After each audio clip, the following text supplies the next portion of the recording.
Okay, our next speaker is Charles Haine, and Charles is going to talk to us and update us on working group, PIANC working group 178.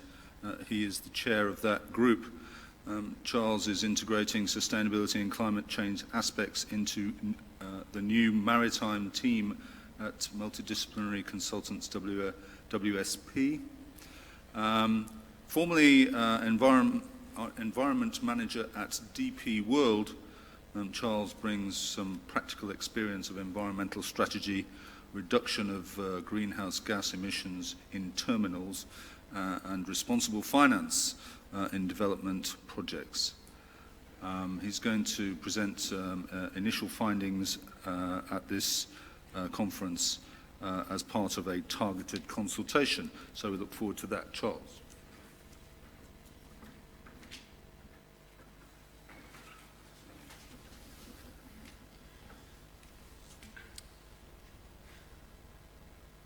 Thank you very much, and a lovely segue from the EBRD into an update on PIANC's working group 178.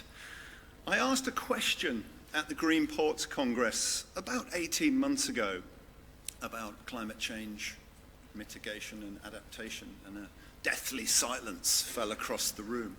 So that was quite disappointing to me, and really that type of reaction informed PIANC's identification as adaptation being a space in the market to produce a guidance note, something practical for practitioners. I don't need to tell you in too much detail that we are locked in to 2 degrees change, and that transition to a low carbon economy is long term, meaning of course that port practitioners, and I'm talking about seaports, inland waterways, and those responsible for navigation infrastructure, how they tackle the challenges that we face. This is really interesting. When I was at DP World, climate change and natural events didn't even feature on the top 20 list of risks on the corporate portfolio of 56 container terminals. This really interesting report from World Economic Forum, released at the start of this year, identifies 3 key natural impact and risks that really are starting to drive the way that the corporate world looks at climate change. And for inland waterways, for example, it's absolutely critical that water supply and water management is sustainable.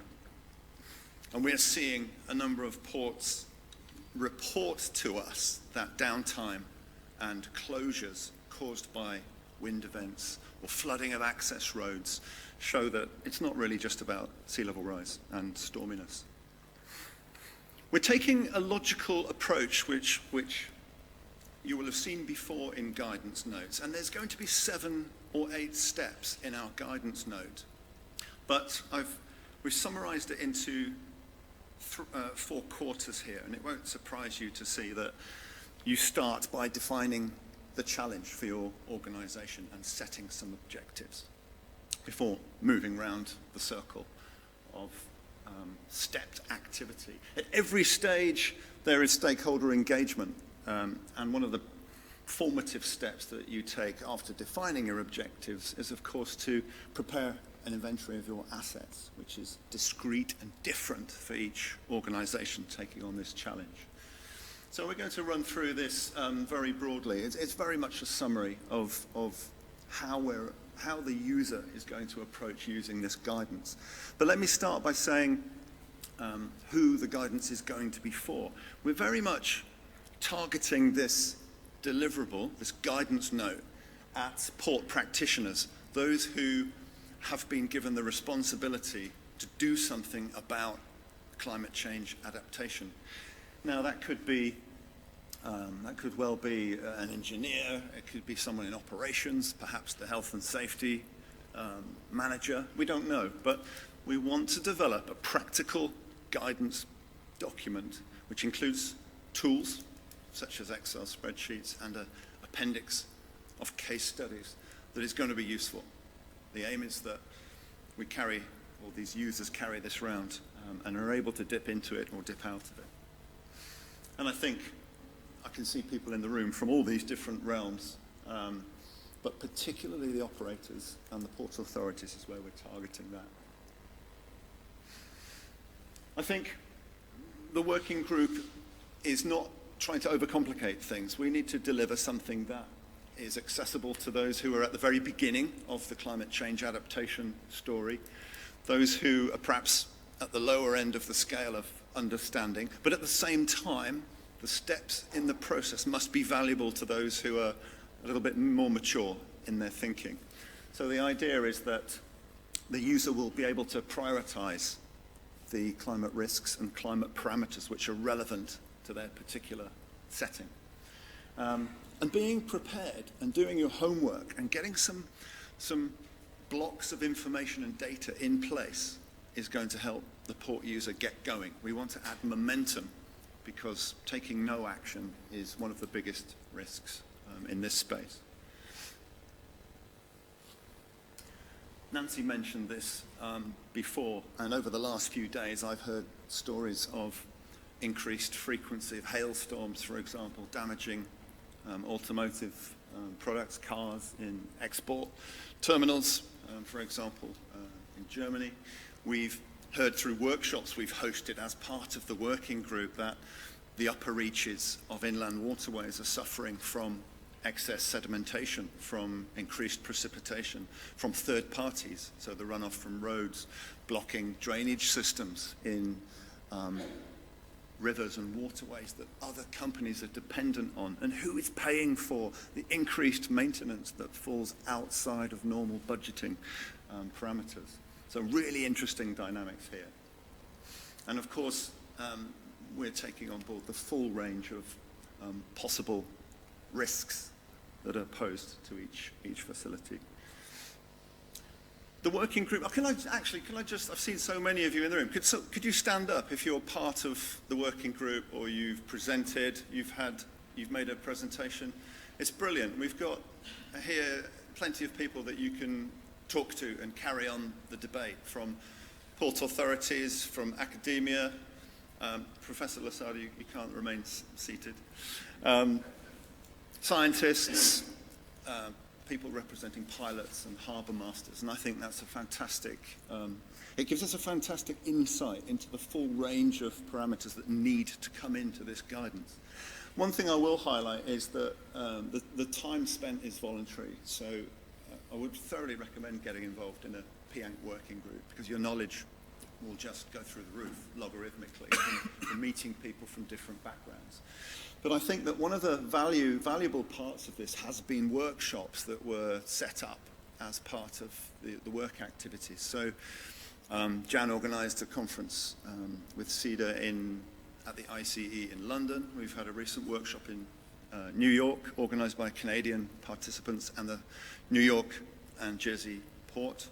Stellenbosch in South Africa, we had North Consult help us out with a workshop in Norway to reflect cold environments. And so the guidance that will be released later in the year will reflect those global regional variations, which I think is really valuable.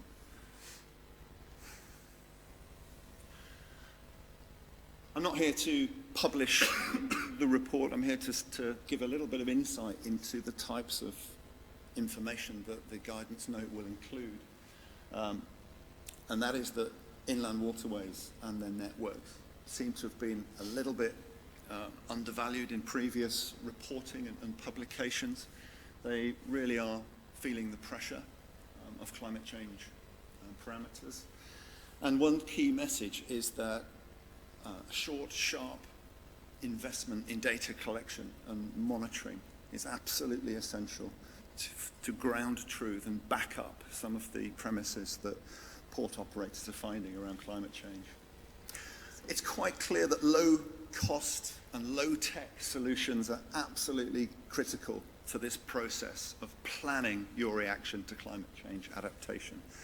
Ports generally don't have 10 million euros spare to invest in physical structures when the idea is that you go through a process of identifying the other measures, governance and institutional, for example, or educational, that might be more relevant to get going on to start with.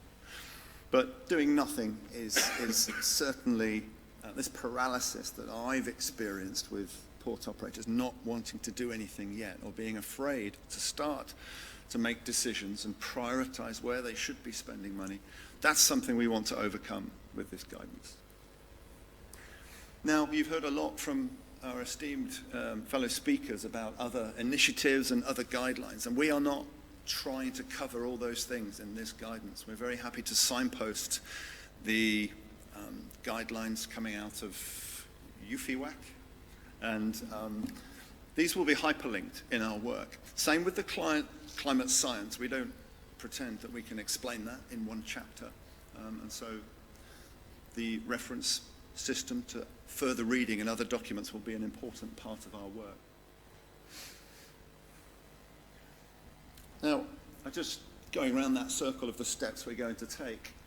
The climate science is an area that we've spent quite a bit of time on, but the idea will be that port managers can find it quite hard to follow the intricacies of the climate science, and that's changing very rapidly as well as different scenarios and outcomes are being developed by intergovernmental panels. But what we do think is that a port manager can better understand how the climate science will affect their inventory of assets and their list of activities in operations that they pursue on a day-to-day basis. And so the information and the signposting in our climate science chapter should help the port user identify information where he or she needs it to fill those gaps, or to perhaps address some uncertainty that they're feeling at the time. So I think that's an important logical part of the work.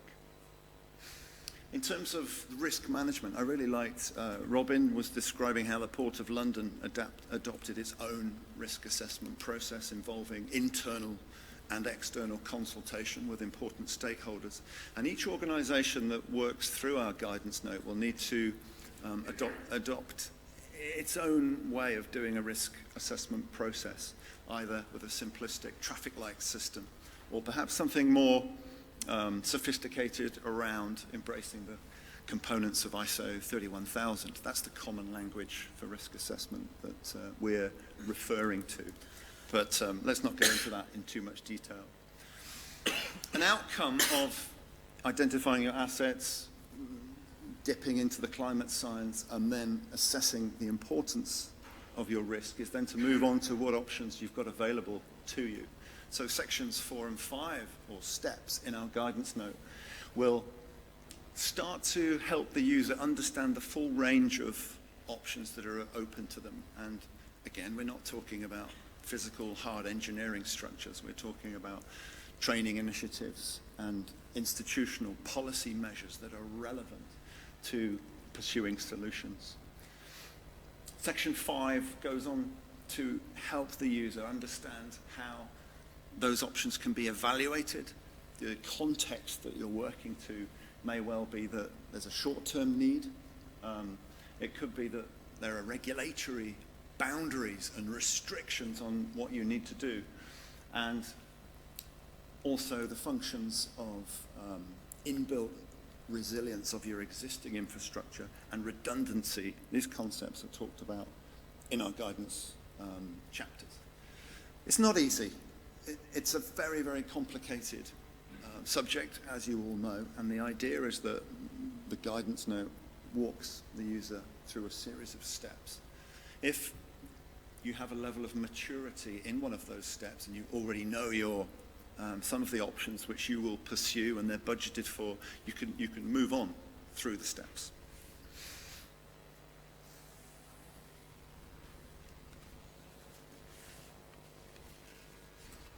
I've extracted a couple of tables which are included in the guidance note, which will really help the user who's towards the bottom of the learning curve on the types of measures, the types of ideas that they could consider in a checklist format, if you like.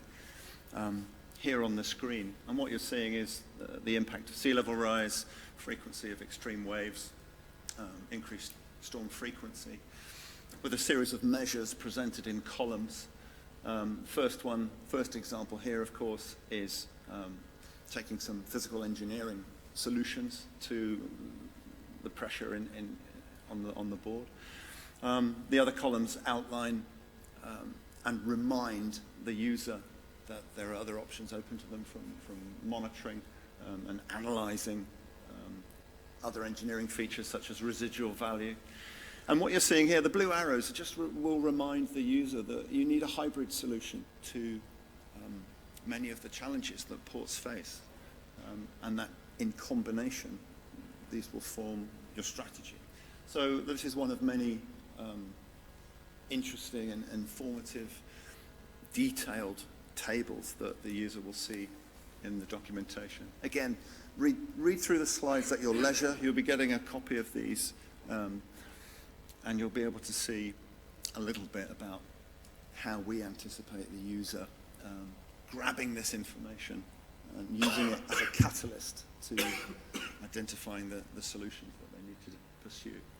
Complementing all this is a range of case studies that have come from far and wide. I think one message is that they're quite hard to find, and I'm glad that a number of organizations are committed to presenting us with these case studies, which again will help the user in terms of knowing how much money was spent, what were the successes and lessons learned. Just wrapping up then, it's fantastic that a working group is gaining the support of other stakeholders such as banks, because I think we've set up a network that will run into the future, and we hope to have follow-up events once the guidance is released in order to cement what we're trying to achieve with the documentation. It's not a substitution for very sophisticated modeling like you saw from Todd Bridges yesterday around the Norfolk Naval Base, but it will help the user get going and add momentum to which adaptation measures they can start pursuing. Flexibility and smart design of adaptation solutions is key, because capital investment may not allow the spending of money in one go. You may need to adapt your drainage system where rainfall is unpredictable in the future. Okay, I'm sure there'll be questions, and the working group are around all day if you'd like to pursue those, or perhaps talk about a case study that we could use. Thank you.